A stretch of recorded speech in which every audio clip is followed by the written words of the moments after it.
నాది జిహెచ్ఎంసీలో ఉన్నటువంటి all Jones 6 జోన్లలో వచ్చినటువంటి ప్రాపర్టీ ట్యాక్స్, ట్రేడ్ లైసెన్స్, అదేవిధంగా టౌన్ ప్లానింగ్ వచ్చినట్టు ఇన్కమ్ సోర్స్ అన్ని కూడా ఏ జోన్ నుంచి ఎంత వస్తుందని చెప్పి వేయడం జరిగింది. దానికి సంబంధించినటువంటి అన్ని ఆన్సర్ రావడం జరిగింది మేడం.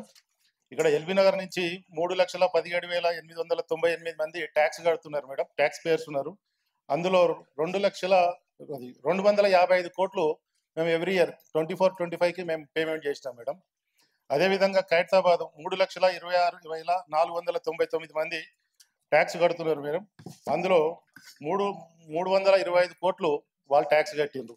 అదేవిధంగా షేర్లింగంపల్లి 2,95,000 మంది ఇండ్లు ట్యాక్స్ కడుతున్నారు. అందులో 3,46,000 కోట్లు 346 కోట్లు కడుతున్నారు. సికింద్రాబాద్ కూడా 1,85,000 కోట్లు 185 కోట్లు కడుతున్నారు. కూకట్పల్లి 250 కోట్లు కడుతున్నారు మేడం. అదేవిధంగా చార్మినార్ నుంచి 92 కోట్లు వస్తుంది. మాకు రిటర్న్ గా మా జోన్ ఏదైతే ఎల్బీనగర్ జోన్ ఉందో ఆ జోన్ కు రావాల్సినటువంటి ఈ టౌన్ ప్లానింగ్ నుంచి ఇప్పుడు ఇది ఓన్లీ రెవెన్యూ ట్యాక్స్ నుంచే పోయింది మేడం. టౌన్ ప్లానింగ్ నుంచి దాదాపుగా మాకు 300 కోట్లు మన జిహెచ్ఎంసీకి వస్తుంది. ఇది ఒకసారి జాగ్రత్తగా మా జోనల్ కమిషనర్ గారు కూడా అందరు కూడా వినాలి. మేము 4 నెలల నుంచి ₹1 కూడా ఇవ్వట్లేదు మేడం. మాకు ఎల్బీనగర్ జోన్ కి సీసీ రోడ్స్ కానీ ఒక లైటింగ్ కానీ ఏది లేదు.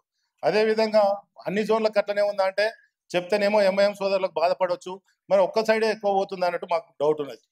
మరి అక్కడి నుంచి వచ్చిన ట్యాక్స్లు ఇక్కడి నుంచి ఇంతకుముందు మాజీద్ హుసేన్ గారు మేయర్గా చేశారు. 2014 వరకు కూడా అలాంటి పరిస్థితి లేకుండే. ఎప్పుడైతే ఈ బీఆర్ఎస్ వాళ్ళు వచ్చారో ముఖం చూసి బొట్టు పెట్టే కార్యక్రమం తీసుకొచ్చారు.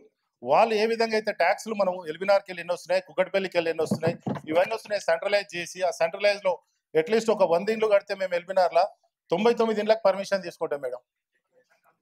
మీరు అక్కడ చూడండి, ఎప్పుడన్నా ఇప్పటికే 4 కమిషనర్లు వచ్చారు.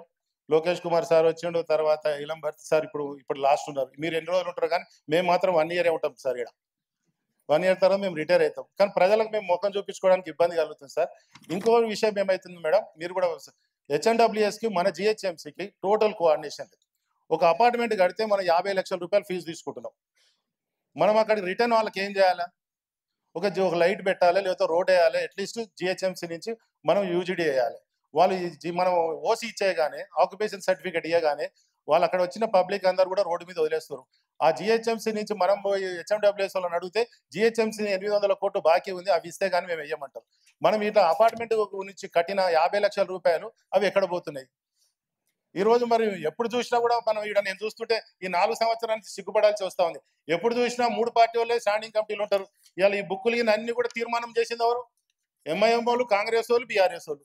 మళ్ళీ వీళ్ళే వచ్చి స్టాండింగ్ కమిటీలో తీర్మానం చేస్తారు, వీళ్ళే వచ్చి గొడవ చేస్తారు. మీరు పార్టీలు తీయకండి, మీరు పార్టీలు తీయకండి. మీకు సబ్జెక్ట్ మీరు నరసింహారెడ్డి గారు, నేను ఒకటే చెప్పిన, లెట్ us నాట్ ఒకరికొకరు ఇక్కడ కొట్లాడుకోవడానికి రాలే. మీది ఏమైనా ప్రాబ్లం ఉంటే మీరు చెప్పేది మేము వింటాం, కానీ లెట్ us నాట్ ఫైట్. ఇక్కడ ఏదైనా మీకు ప్రాబ్లం ఉంది అంటే తప్పకుండా ఇవాళ మీ ప్రాబ్లం ఉంటే మీరు మాట్లాడాలి. ఆఫీసర్స్ మీకు ఇస్తున్నారు, but why are you mentioning BR? పార్టీల పేర్లు ఎందుకు తీయాలండి? No, don't take the party's name. Sorry, we will not take the party's name. Madam ఇప్పుడు మాట్లాడండి. సేమ్ మేడం, ఒక్క నిమిషం. ఈ బుక్ ప్రిపేర్ చేసింది ఎవరు? స్టాండింగ్ కమిటీ కదా, తీర్మానాలు వచ్చింది ఇక్కడ కదా. మళ్ళీ కొత్తగా ఏం తెలియనట్టు వీళ్ళందరూ క్వశ్చన్స్ మాట్లాడితే మేము ఏం చేయాలి మేడం? వీళ్ళే తీర్మానం చేసి పంపించారు, వీళ్ళే వచ్చేసి మళ్ళీ ఏం తెలియనట్టుగా మాకు ఇది ఎందుకు వచ్చింది, ఇది ఎందుకు లేదు అని అంటే ఎట్లా మేడం? మీరు వారానికి ఒకసారి వీళ్ళతో మీటింగ్ పెడతానే ఉంటారు. ఆ రోజు మేమేం పెట్టమండి మీలాగా మీటింగ్. నేనైతే ఎప్పుడు ఒక మేయర్ గా నేను స్టాండింగ్ కమిటీ ఒకసారి అవుతుంది కదా. మరి అప్పుడైతే ఇవన్నీ క్వశ్చన్స్ వస్తుంటాయి కదా వాళ్ళకి. మాకు వచ్చేది ఎప్పుడు మా బీజేపీ వాళ్ళము 4 సంవత్సరాలు స్టాండింగ్ కమిటీలో లేము, ఎక్కడా లేము. ఇందులో వస్తే మా క్వశ్చన్స్ కూడా ఆన్సర్ రావు. మేము ఇలా 20 మంది క్వశ్చన్స్ వేస్తే మా 5 క్వశ్చన్స్ వచ్చినాయి మేడం. ఫస్ట్ క్వశ్చన్ ఈ రోజు 10:30 నుంచి కూర్చుంటే నాకు ఫస్ట్ క్వశ్చన్ వచ్చింది. Narasimha Reddy, I should be thankful because ఇవాళ మీరు చాలా కోఆపరేట్ చేస్తున్నారు కాబట్టి అట్లీస్ట్ ఇన్ని క్వశ్చన్స్ అన్న అయినాయి, లేకపోతే అది కూడా కాదు కదా. ఇవాళ వాళ్ళు వెళ్ళిపోయారు కాబట్టి మీరు కోఆపరేట్ చేస్తున్నారు.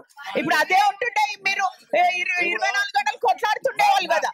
No let me be very straight forward also.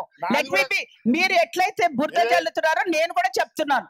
Today you are trying to be very cooperative.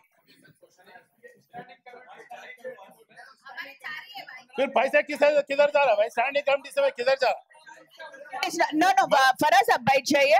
I don't think we should be fighting about that issue madam, at all. ఇంకోటి మనం ఇప్పుడు ఏదైతే బడ్జెట్ పెట్టుకున్నామో ఇది last budget అనుకుంటే అవుతుందో కాదో కానీ ఈ బడ్జెట్ లో మేడం లాస్ట్ టైం మనము 23-24 లో మన అడ్వర్టైజ్మెంట్ కమిటీలో నేను మెంబర్ ఉన్నా 20 కోట్లు చూపించారు. తర్వాత వంగమద్ గారు మాట్లాడినాక దాని మీద ఒక కమిటీ వేసారు. ఆ రోజు ప్రకాష్ రెడ్డి మన ఈవీడబ్ల్యూఎం సార్ వస్తే 60 కోట్ల రూపాయలు ఇన్కమ్ సోర్స్ చూపించారు. ఈ రోజు కూడా ఈ బడ్జెట్ లో 60 కోట్లు చూపించారు. అది దాదాపు 300 కోట్ల నుంచి 400 కోట్ల వరకు ఇన్కమ్ రావాల్సినటువంటి శాఖ అది అడ్వర్టైజ్మెంట్. అడ్వర్టైజ్మెంట్ కమిషనర్ గారు స్పష్టంగా ఉండాలి. అడ్వర్టైజ్మెంట్ అనేది చాలా మోసంగా జరుగుతుంది. అది ఎవరు ఈ ఇంటి జిహెచ్ఎంసీకి 2 అల్లుళ్ళు ఉన్నారు, ప్రకాష్ ఆర్ట్స్, లీడ్ స్పేస్. వీళ్ళు 5 ఏళ్ల నుంచి వాళ్ళే మోస్తున్నారు. వాళ్ళ ఇంటి అల్లుళ్ళ కంటే ఎక్కువగా మేపుతున్నారు మనోళ్ళు. వాళ్ళ మీద ఎంక్వైరీ లేవు, వాళ్ళ మీద ఎప్పుడు కూడా ఏమి ఇవి ట్యాక్స్లు వేస్తలేరు. వాళ్ళని ఎందుకు ఈ విధంగా మరి తీసుకుంటారో అర్థం కాదు. మనకు దాదాపుగా 200 కోట్లు 300 కోట్లు ఈజీగా వస్తే మా నగర శివార్లకు ఇచ్చినట్టయితే ఎంత అవుతుంది? మా నగర శివార్లలో ఈ రోజు మేము ఓసారి సిగ్గుపడుతున్నాం. వీళ్ళేమో పార్కులు, స్టేడియంల గురించి అడుగుతుంటే నేను కనీసం సైకిల్ పోలేని పరిస్థితులు ఉన్నాము. ఓ ఇల్లు కట్టినోనికి ఇంటి ముంగట డ్రైనేజ్ వంగుతుంటే ఆ డ్రైనేజ్లకి వెళ్ళి మేము నడుచుకుంటూ పోవాల్సి వస్తుంది. మా దగ్గర పార్కులు కబ్జా అయితే మీరేమో పార్కులలో పెద్ద పెద్ద డబ్బాలు పెట్టుకొని పెద్ద పెద్ద ఇప్పుడు అన్ని రోడ్ల వెంబడి చూస్తుంటే ఖైరతాబాద్, షేర్లింగం వెళ్ళిపోతుంటే పెద్ద పెద్ద విగ్రహాలు పెడుతున్నారు. నా ఏరియాలో వెళ్ళినారు రండి, అయితనగారు, జిఎన్ రెడ్డి, వనస్థలిపురం, అక్కడ మా మన్సూరాబాద్కి వస్తే మాకు చాలా ఇబ్బందిగా అవుతున్నది. అక్కడ జరిగినటువంటి పరిస్థితులు, ఇక్కడ ఉన్నటువంటి పరిస్థితులను ఒకసారి బేరీ చేయండి కమిషనర్ గారు. ఈ ట్యాక్స్ల విషయంలో కూడా మీరు చూడండి, ఎక్కడి నుంచి ఎక్కువ ఇన్కమ్ వస్తే అక్కడ చేయండి. ఈ అడ్వర్టైజ్మెంట్ అనేది చాలా ఇంపార్టెంట్, దాన్ని రిజిస్టర్ చేసుకోండి. అడ్వర్టైజ్మెంట్ డేటా కూడా మొత్తం వచ్చింది. మేడం గారు కూడా 2-3 సార్లు కమిటీ పెట్టారు. కమిషనర్ గారు మారంగానే మళ్ళీ మా అడ్వర్టైజ్మెంట్ కమిటీని బంద్ చేసేసారు. శానిటేషన్ కమిటీ అదే పరిస్థితి ఉన్నది.